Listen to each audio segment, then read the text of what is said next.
अयोध्या धर्म की राजधानी, महाराज दशरथ का साम्राज्य, 3 रानियां बहुत प्रेम से राज्य का संचालन कर रहे हैं महाराज दशरथ।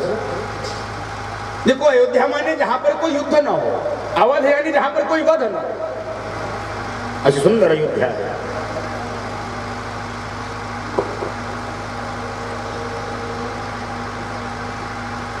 इसी प्रकार की कोई कमी नहीं। और समय कम है इसलिए मैं तो संक्षेप में कथा बोल रहा हूं। एक दिन महाराज दशरथ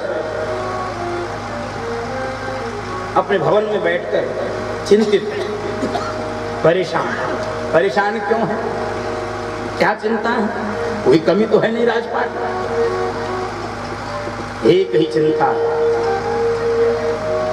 कि क्या अयोध्या को उत्तराधिकारी नहीं मिलेगा? क्या अयोध्या अनाथ हो जाएगी? क्या मेरे आंगन में लाल जी का प्राकट्य नहीं होगा? क्या मेरी रानियों की गोद सुनी रह जाएगी? और इसी चिंता में पूरी रात रोए हैं और मेरे बाबा की लेखनी चली है। एक पति मन माहे, एक बार वो पति मन माहे, भय जाने नो रे तो तनाहे, भय जाने मो रे सो तनाहे। गुरु के यहाँ गया तो रतमा पाला, गुरु देह गया तो रतमा पाला। चरण लागे करे विनय विशाला, चरण लागे करे विनय विशाला।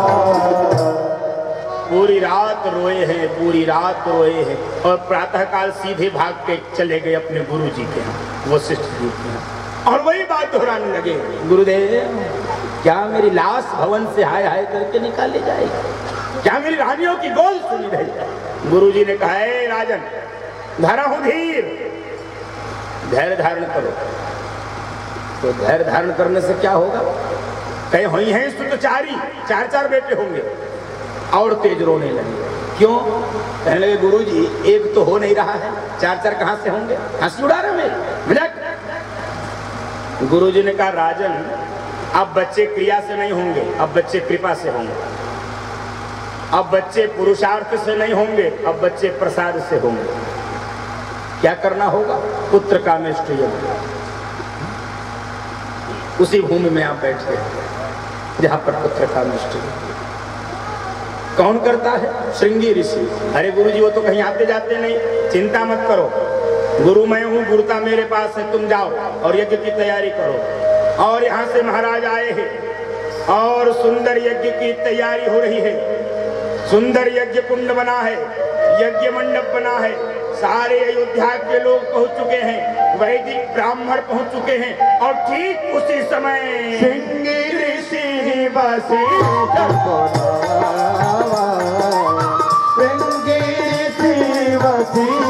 बोलावा, भूत गाम सौभाग्य करावा,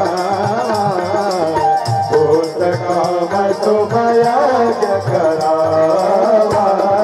श्रृंगी ऋषि का आगमन हुआ है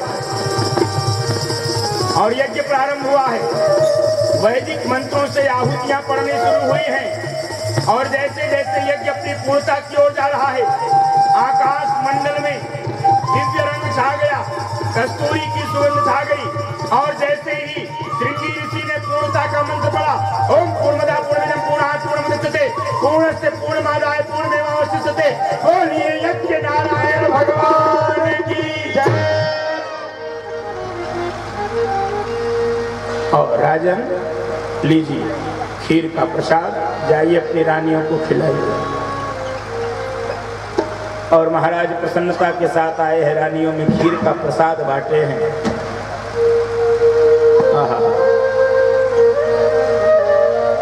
रानियां गर्भवती हो गई हैं, गर्भ के स्पष्ट संकेत दिखने लगे हैं। अयोध्या में हलचल मच गई है, गलियों में गीत गाए जाने लगे हैं, माताएं अपने छतों पर बैठकर भजन कर रही हैं, कीर्तन कर रही हैं। अयोध्या में ऐसे दिव्य सुंदर सुंदर साधु गलियों में चक्कर काट रहे हैं जो अयोध्या में कभी नहीं दिखते थे। और जैसे जैसे चौथा मास, पांचवा मास, छठा मास, सतवां मास, आठवां मास पूर्ण हुआ है और गोस्वामी जी ने आज भगवान के जन्म की घोषणा, नवमी तिथि मधुमास पुनीता रामा हो रामा, नवमी तिथि मधुमास पुनीता रामा हो रामा, शुक्ल पक्ष अभिजित हर प्रीता रामा हो रामा, शुक्ल पक्ष अभिजित हर प्रीता रामा हो रामा, मध्य दिवस अति शीतल धामा, मध्य दिवस अति शीतल धामा, पवन काल लोक विश्रामा रामा रामा, पवन काल लोक विश्रामा रामा रामा, रामा रामा रामा रामा रामा रामा रामा। नवमी तिथि मधुमास चैत्र मास शुक्ल पक्ष अभिजित नक्षत्र दोपहर 12 बजे का समय, मंगलवार का दिन घोषणा हो गई। और बंधुओं माताओं, आज कौशल्या मां सरयू स्नान करके लौटी है। मां ने श्वेत परिधान धारण किए हैं और मां अपने भवन में प्रवेश की है। सेवक सेविकाओं से कही है आज यहां से सब चले जाओ, हमको विशेष पूजा करनी है।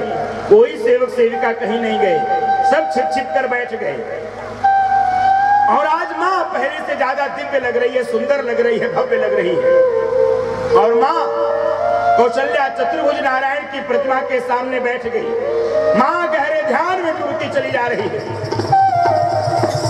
और जैसे जैसे घड़ी अपना समय बढ़ा रही है, मां के शरीर से पसीने की बूंद एकदम शरीर दिव्य तेजमय लग रहा है। आकाश नीलवर्ण का हो गया, कस्तूरी की सुगंध। मां को लगता है कोई दिव्य वस्तु उसके शरीर से बाहर आना चाहती है। और जैसे ही घड़ी ने 10 का घंटा, 11 का घंटा और टन टन टन टन 12 का घंटा बजाया, बोलिए चतुर्भुज भगवान की भय प्रगट के पारा दीन दयाल कातलायत डारे हर्षित महतारे पुनि मनहारी अद्भुत रूप विचारे लोचन अभिरामा तनु घनश्यामा विजयायुध भुज चारे भूषण वन माला नयन विशाला शोभा सिंधु करारे भय प्रगट कृपाला दीन दयाला कौशल्या हितकारी। सारी स्तुति घर पे जाके पढ़ लेना, समय अब नहीं है, घर पे जाके गा लेना। और भगवान चतुर्भुज नारायण के रूप में प्रकट हो गए, ऐसा मैंने सुना है। और मैंने सुना है संतों के मुख से जब भगवान प्रकट हुए तो मैया रूठ के भवन से बाहर चले गए। भगवान ने लहंगा पकड़ लिया, अभी तक रो रही थी आए नहीं आए नहीं, और आ गया तो कहाँ जा रही। मैया ने कहा सुनो, हम बेटा बनकर आने के लिए कहे थे, बाप बनकर नहीं। ये 4-4 हाथ लेकर आए, कहाँ ऑपरेशन कराएंगे, चलो भाई 2 हाथ कम करो। भगवान ने अच्छा भगवान 2 हाथ कम करो। और मैया ने कहा थोड़ा रूप छोटा कर, भगवान छोटे हो और छोटे, भगवान और छोटे और छोटे। देखो भक्ति की महिमा भगवान को छोटा करते चली जा रही है। भगवान ने कहा अब तो मान जाओ। मैया ने कहा जैसे गर्भ से ताजा ताजा बालक निकलता वैसा रूप बनाओ। और भगवान ताजे बालक के रूप में आ गया।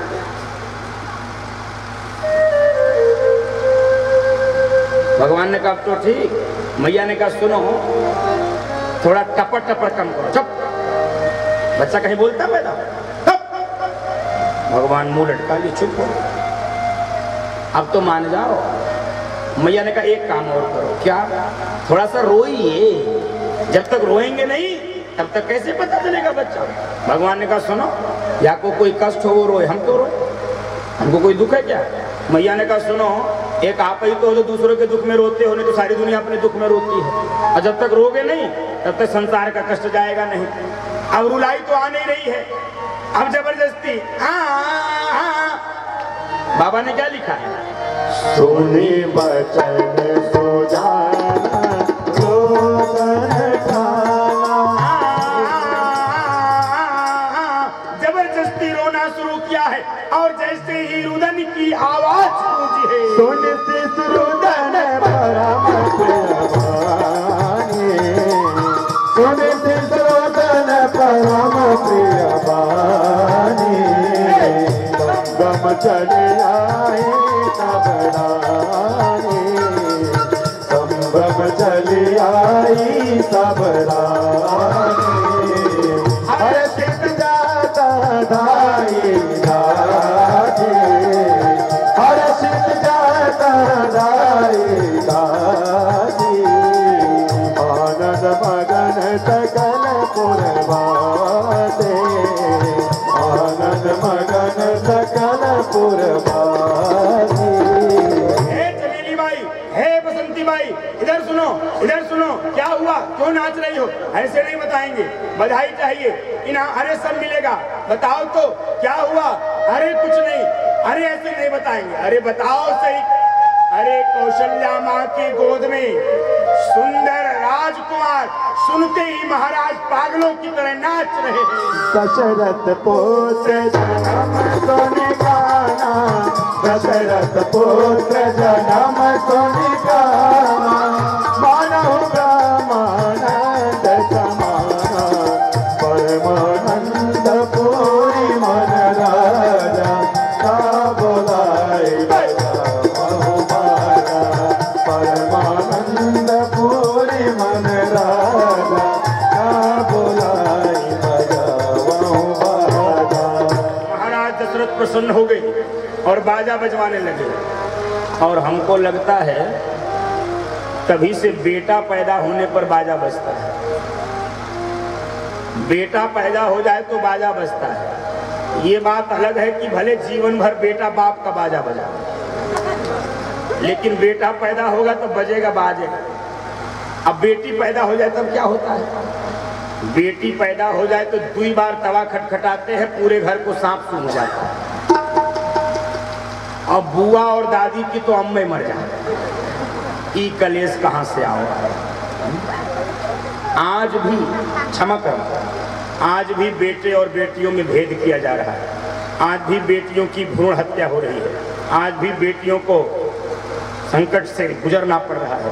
मेरा निवेदन है व्यासपीठ से संक्षेप में ही कि बेटी और बेटों में भेद करना बंद करिए। ये दोनों बराबर हैं।